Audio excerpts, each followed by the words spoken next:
आप श्रवण कर रहे हैं भगवान महावीर की देशना 11 अंग में से छठा अंग श्री ज्ञाता धर्म कथांग सूत्र की चर्चा आपके समक्ष चल रही है।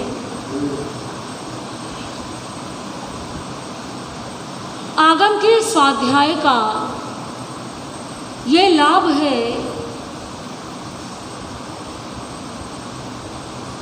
कि व्यक्ति की धर्म में श्रद्धा मजबूत रहती है।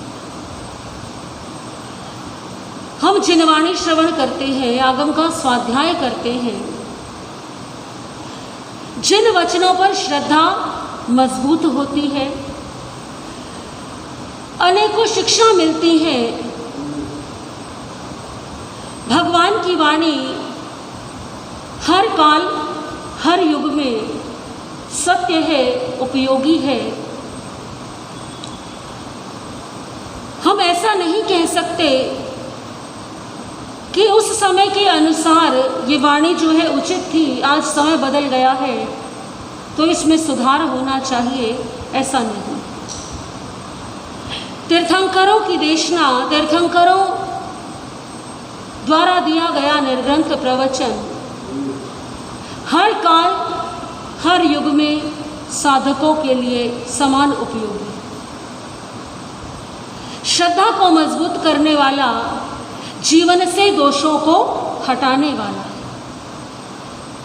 जिसके जीवन से दोष हट जाएं, अवगुण हट जाएं और जनवाणी पर श्रद्धा मजबूत हो जाए, उसकी आत्मा का कल्याण निश्चित रूप से होगा ही।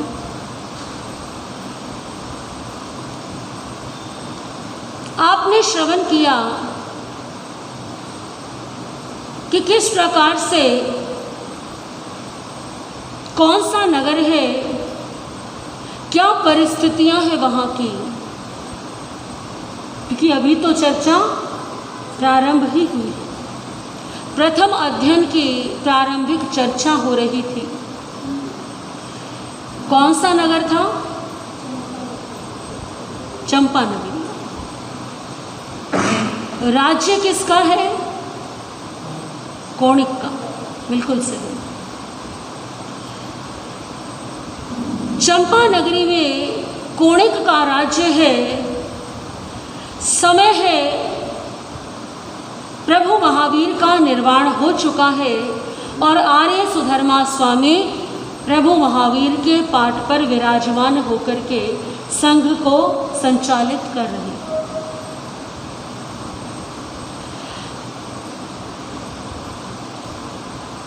आर्य सुधर्मा के प्रमुख शिष्य हुए आर्य जम्बू स्वामी। जम्बू स्वामी भी कहाँ रहते हैं? गुरु के चरणों में रहते हैं। जैसे इंद्रभूति गौतम प्रभु महावीर के साथ रहते थे, गुरु और शिष्य की ऐसी जोड़ी, प्रभु महावीर और गौतम की जोड़ी, और दूसरी आर्य सुधर्मा स्वामी और जम्बू की जोड़ी। ऐसी जोड़ी यदि गुरु शिष्य की हो तो जीवन का उद्धार हो जाता है।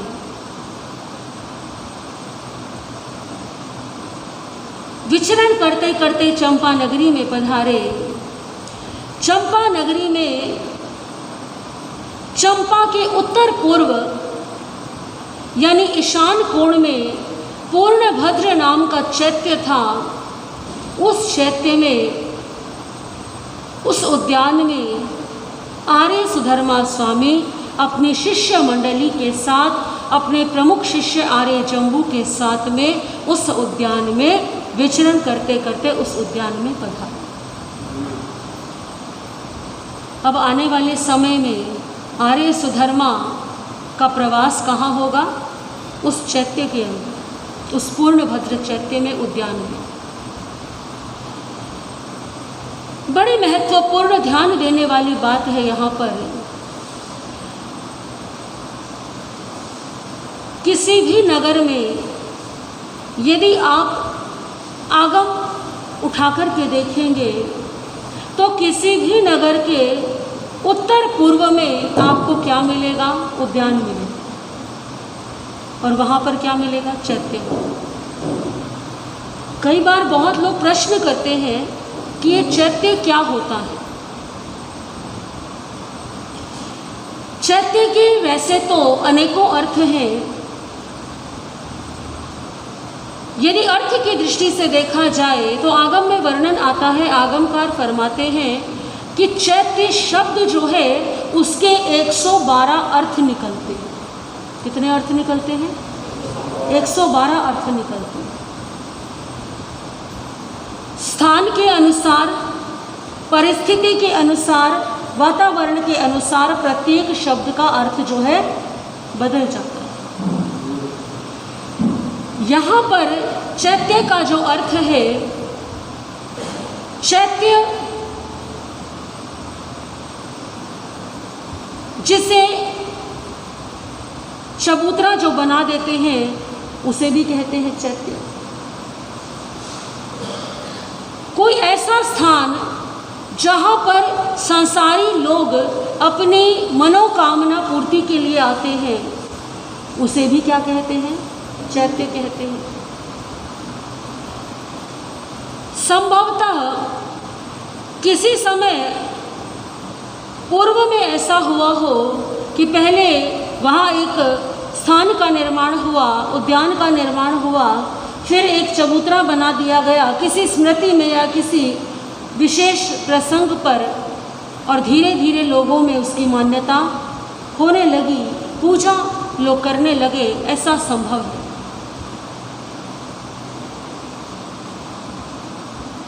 कुछ भी हो सकता है, अनेकों परिस्थितियां हो सकती हैं, परंतु आगम में वर्णन आता है कि जो ईशान कोण में उत्तर पूर्व दिशा में उद्यान में जो चैत्यालय होता था, वहाँ पर लोग समय समय पर अपनी मनोकामना पूर्ति के लिए, पूजा उपासना के लिए जाते थे। उसे देवस्थान की तरह पूजा जाता था। तो हम ऐसा कह सकते हैं कि वो एक देवस्थान था। और देखिए, कई बार कुछ लोग यहाँ पर मन में प्रश्न आ सकते हैं कि हमारे जैन धर्म में या निर्ग्रंथ धर्म के अंदर किसी देवस्थान की पूजा या चैत्यालय इत्यादि की पूजा का विधान नहीं है, परंतु फिर भी हमारे तीर्थंकर और हमारे जो आचार्य हुए हैं, जिनका उल्लेख आता है आगमों के अंदर, वो समय समय पर ईशान कोण में उत्तर पूर्व दिशा में जो उद्यान होता था, जहाँ चैत्यालय होता था, वहीं पर क्यों अपना प्रवास करें। देखिए, इसके दो कारण हो सकते हैं। तथ्य तो केवली गम्य है, लेकिन जो हम चिंतन मनन करते हैं और अपनी बुद्धि के अनुसार जितनी समझ है उसके अनुसार यदि हम कारण ढूंढने का प्रयास करते हैं तो दो कारण समझ में आते हैं। एक तो ये कि वो स्थान पहले से ही लोगों के मन में श्रद्धा का केंद्र है। लोग वहाँ पर किस लिए आते हैं? पूजा पाठ के लिए आते हैं। लोग उसे देवस्थान मानकर के पूजा करते हैं। लोगों का सहज आकर्षण उस स्थान के प्रति है। दूसरी बात, लोगों का सहज आवागमन वहाँ पर होता रहता है, तो धर्म लाभ देने की संभावना भी ऐसा होता है ना। कई बार स्थानक है और बराबर में मंदिर है, तो जो लोग मंदिर में दर्शन करने आते हैं, कभी मन में भावना आ जाती है कि कहाँ चले जाएं, हम स्थानक में भी चले जाएं, ज़रा देख कर के आए यहाँ क्या हो रहा है। तो एक कारण तो ये हो सकता है कि वो स्थान पहले से ही लोगों के लिए पूजनीय है, जन साधारण का आवागमन वहाँ और स्थान से अधिक रहा, इस कारण से वो स्थान पूर्णतया शुद्ध है। क्योंकि जहाँ पर आप पूजा पाठ करते हैं, जहाँ पर आप किसी चाहे देवी देवता की आराधना करें या कोई भी धर्म आराधना करें, तो भाव क्या होते हैं? ये स्थान कैसा होना चाहिए? शुद्ध होना चाहिए। तो जो स्थान शुद्ध होगा वहाँ पर धर्म भी, मन भी क्या होगा वहाँ पर, क्योंकि धर्म करने के लिए आसपास के वातावरण की भी बड़ी महत्वपूर्ण भूमिका होती है। आप माला कर रहे हैं और आपके बराबर वाले परिवार ने डीजे लगाया हुआ है, कितना मन स्थिर हो जाएगा आपका माला में। ज़ोर ज़ोर से कानों में आवाज़ें आ रही हैं, आपके मन में क्या आएगा, आवेश आएगा, अरे बंद करवाओ इसको। तो जो देव स्थान है जहाँ पर, वहाँ पर लोगों का आवागमन केवल किस कारण से है कि लोगों को अपनी मनोकामना पूर्ण करने की इच्छा है। लोग आते हैं पूजा पाठ करने के लिए और उसके बाद वापस, तो अन्य कोई कार्य वहाँ पर नहीं होता। जितने भी तीर्थ होते हैं, स्थानक इत्यादि होते हैं, वहाँ पर पूजा पाठ धर्म आराधना होती है। हमारे साधु साध्वी करते हैं, श्रावक श्राविका करते हैं। यहाँ तक कि जो तीर्थ स्थान है वहाँ पर भी भाव कैसे होते हैं, लोगों के पवित्र होते हैं। और इस कारण से जब कभी आप घर से निकल कर के ऐसे स्थानों पर जाते हैं तो आपके मन की भावनाएं बदल जाती हैं, आपकी वाइब्रेशंस बदल जाती हैं। ऐसा होता है ना कि आप बहुत परेशान हैं, मन नहीं लग रहा, घर में बहुत ज़्यादा झगड़ा हो गया या अशांत है मन, आप घर से निकले और आप कहाँ पहुँच गए, स्थानक पहुँच गए। स्थानक में गुरुओं के दर्शन किए, गुरु महाराज नहीं भी विराजमान हैं तो स्थानक में बैठ कर के कुछ देर क्या किया, जाप करना। क्या होगा, अक्सर कुछ लोग ऐसा कहते हैं कि महाराज श्री जी जब स्थानक में आते हैं ना, घर से निकलते हैं, तब तो विचार ऐसे होते हैं, ये भी काम करना है, वो भी काम करना है। और जब स्थानक में आते हैं और स्थानक से जब घर जा रहे होते हैं तो बहुत सारे विचार तो अपने आप ही क्या हो जाते हैं, क्योंकि हमारे मन की जो डायरेक्शन है वो क्या हो गई, परिवर्तित हो गई। आप स्थानक आए जहाँ हर समय धर्म आराधना होती है, सांसारिक कार्य नहीं होते, ऐसे स्थान पर आपके मन की वाइब्रेशन भी चेंज हो गई। और मन की वाइब्रेशन चेंज हो गई तो भाव बदल गए।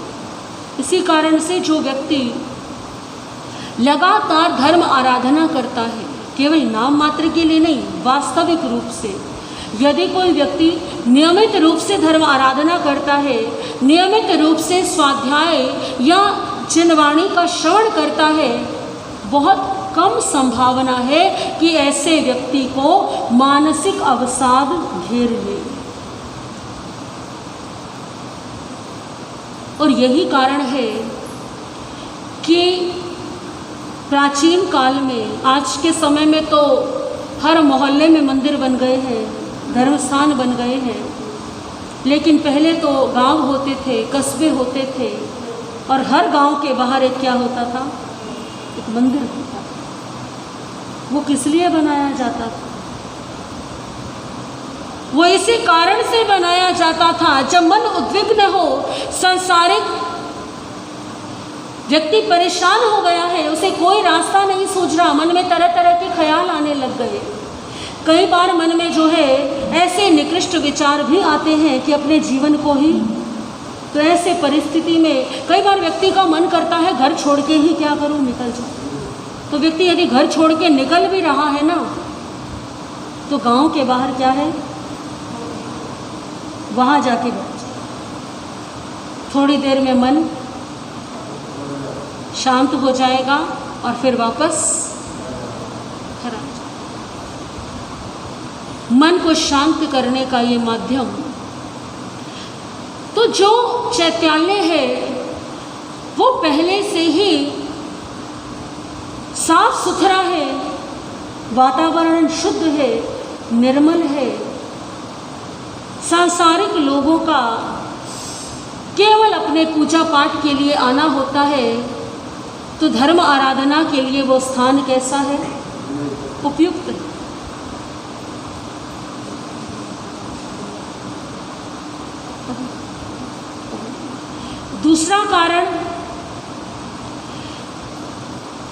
दूसरा कारण कि जो उत्तर पूर्व दिशा है वो बड़ी ही पवित्र दिशा है। ईशान कोण कहा गया है इसे। ईशान कोण, उत्तर पूर्व दिशा, देखिए हर दिशा का अपना महत्व है, हर दिशा का अपना प्रभाव है। आपका एक घर है और आपने ऐसा अनुभव भी किया होगा कि घर का कोई एक कोना ऐसा होता है जहाँ पर मन बड़ा शांत होता है ना ऐसा। आप करके देख लीजिए, अभी तक यदि नहीं आपने अनुभव किया, आप एक एक्सपेरिमेंट कीजिए। आपके घर में 2 कमरे 3 कमरे ऐसे तो होंगे ही। आप 7 दिन एक कमरे में सामायिक कीजिए और अगले 7 दिन दूसरे कमरे में सामायिक कीजिए। जगह बदल दीजिए एक सप्ताह में। कुछ समय बाद आप पाएंगे कि कोई स्थान ऐसा है घर में जहाँ पर मन लगाना नहीं पड़ रहा, मन अपने आप लग गया। और कोई स्थान ऐसा भी होगा जहाँ पर आपने मन लगाने का बड़ा प्रयास किया लेकिन मन उद्विग्न हो गया। होता है ना ऐसा। तो ठीक उसी प्रकार से ही ये केवल घर की बात नहीं है, ये जो एक घर के लिए दिशाएं हैं वो पूरे नगर के लिए भी हैं, राज्य के लिए हैं और पूरे देश के लिए भी,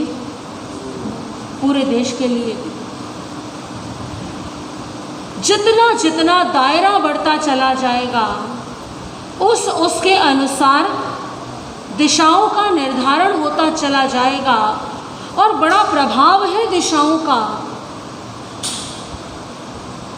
उत्तर पूर्व दिशा सभी दिशाओं में सबसे पवित्र दिशा मानी जाती है धर्म आराधन करने के लिए, ध्यान के लिए,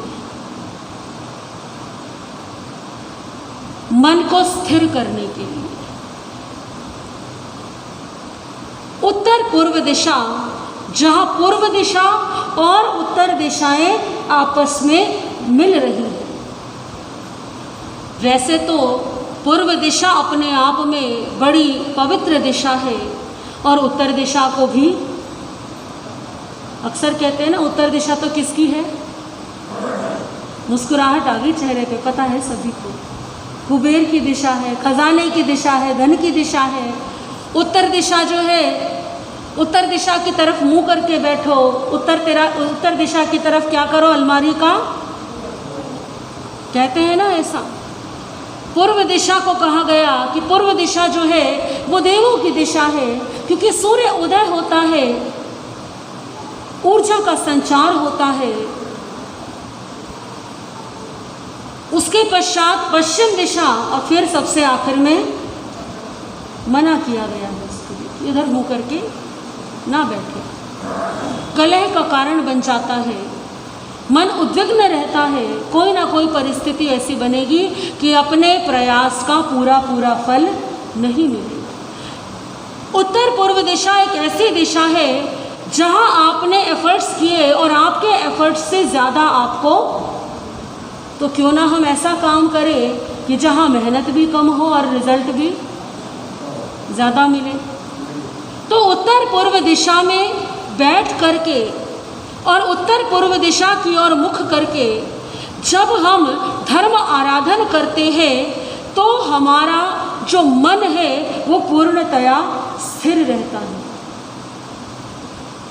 वो दिशा है ही केवल धर्म आराधन के लिए। तो धर्म आराधना अधिक से अधिक हो, संभवतः उस उत्तर पूर्व दिशा का प्रयोग इसीलिए किया जाता है क्योंकि उत्तर पूर्व दिशा का हमारे आगमों में बड़ा महत्व है, बहुत अधिक महत्व है। कभी समय होगा तो इस विषय पर विस्तार से चर्चा करेंगे कि उत्तर पूर्व दिशा का और पूर्व दिशा का हमारे तीर्थंकरों ने किस प्रकार से उपयोग किया है, किस प्रकार से इन दिशाओं का हम अधिक से अधिक लाभ ले सकते हैं। तो आर्य सुधर्मा स्वामी पधार गए उस चैत्य में, पूर्णभद्र चैत्य में, जो ईशान कोण में स्थित है। आर्य जम्बू स्वामी ने जब सब दर्शन करके वापस अपने अपने घरों को लौट गए, आर्य जम्बू स्वामी ने निवेदन किया अपने गुरु आर्य सुधर्मा स्वामी के चरणों में, गुरुदेव, मैंने प्रभु महावीर के दर्शन, उनकी वाणी को नहीं सुना, परंतु आपके श्रीमुख से मैंने 5 अंग की वाचना श्रवण कर ली। 5 अंगों की वाचना आप मुझे आशीर्वाद स्वरूप प्रदान कर चुके हैं। गुरुदेव, मेरा निवेदन है आपके चरणों में, अब आप मुझे 6ठे अंग की वाचना प्रदान कीजिए। ज्ञान के प्रति कितनी विनय श्रद्धा है आर्य जम्बू के मन में कि 5 अंग का ज्ञान प्राप्त हो चुका है, तो अब कौन से का लेना है। और आर्य जम्बू कहते हैं कि मेरा मन बड़ा लालायित है ये सुनने के लिए, ये जानने के लिए कि आगे प्रभु महावीर ने 6ठे अंग में क्या फरमाया है। जब ऐसी जिज्ञासा होती है मन में एक शिष्य के या एक विद्यार्थी के, तो उस विद्यार्थी को, उस शिष्य को ज्ञान प्राप्त करने से कोई रोक नहीं सकता। कई बच्चे आपने देखे होंगे ना, क्या करते हैं, सेशन पूरा हुआ, एक क्लास कंप्लीट हुई, पास हो गए, अगली क्लास की किताबें घर ले आए। और कुछ बच्चों को कैसे उत्साह होता है कि एक बार क्या कर ले, बस सारी पढ़ ले। अभी किसी ने कहा नहीं है, टीचर ने कहा नहीं है कि तुम्हें ये बुक्स पढ़नी है, ये किताबें पढ़नी है, लेकिन मन में क्या है, मन में एक भाव है, एक जिज्ञासा, आगे क्या लिखा है, इस साल के मेरे सिलेबस में क्या आया हुआ है। और वो बच्चा स्कूल जाने से पहले ही क्या करता है, सारी किताबों को निकाल करके पढ़ लेता है। आप बताइए, क्या उस बच्चे को ज्ञान प्राप्त करने से कोई रोक पाएगा?